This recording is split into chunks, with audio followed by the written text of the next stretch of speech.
একজন মানুষে দেখাইতে পারে,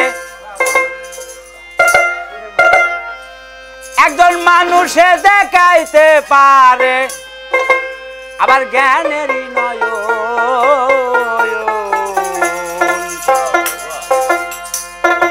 মানুষকে সুপে দিও এই দেহ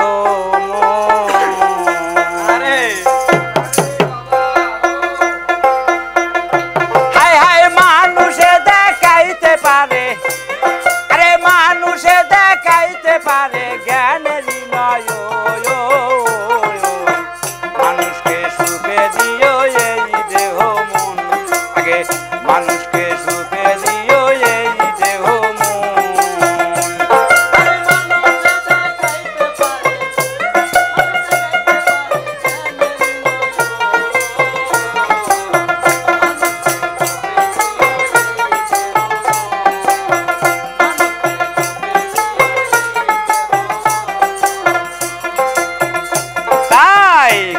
কয় মানুষ বড়, হায় জ্ঞানী লোকের সঙ্গ ধরো, জ্ঞানী কয় মানুষ বড়, আরে জ্ঞানী লোকের সঙ্গ ধরো। আসতে তাই সাধকে বলেছেন জ্ঞানী কয় মানুষ বড়, জ্ঞানী লোকের সঙ্গ ধরো, তা হইলে পাইতে পারো আল্লাহর দর্শন। আমি যদি মানুষ হইতে যাই তাহলে আমার মতো আরেকজন একজন মানুষের কাছে যাওয়া না, কি কন? আপনি মসজিদে যাবেন, আরেকজন মুন্সির কাছে যাওয়া লাগবে, নাহলে বিসমিল্লাও শিখবেন না, ওই সূরা ফাতিহাও শিখবেন না। তাহলে সূরা ফাতিহা শিখতে গেলে একজন মুন্সির দরকার। তাহলে এখানে চিন্তা করেন, যদি একজন সহি একজন মানুষ হইতে চান তাহলে একজন মানুষের দরকার। মানুষ ছাড়া কিন্তু মানুষ হওয়া যাবে না। তাই সাধকে বলছে যদি মানুষ হইতে চাও ছাইরো না মানুষের বাবু। আবার মমতাজ কয়ে গেছে যে মানুষ ছাড়া আল্লাহর কোনো দলিল নাই, এই কথাও বলে গেছে।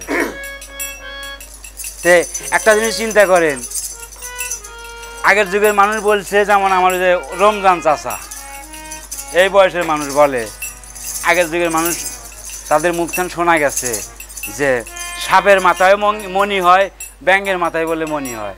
এটা তো আমরা সকলেই শুনি, কেউ কিন্তু হয়তো দেখি নাই, নাকি? তো চিন্তা করেন যদি একটা সাপের মাথায় একটা ব্যাঙের মাথায় যদি মণি হয়, সে জঙ্গলের একজন পশু, তাহলে একজন মানুষের মাথায় কি মণি হইতে পারে না?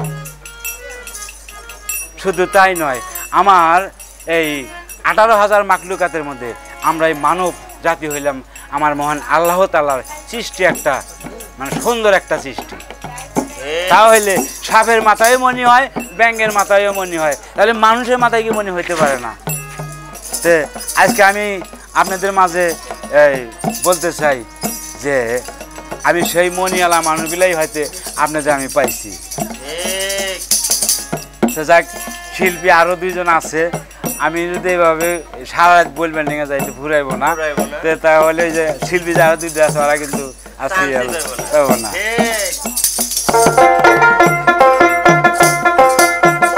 হায় হায় মানুষে দেখাইতে পারে, আরে মানুষে দেখাইতে পারে জ্ঞানেরই নয় মানুষকে সুপে দিও এই দেহ মন, আগে মানুষকে সুপে দিও এই দেহ মন।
ভালো থাকবেন।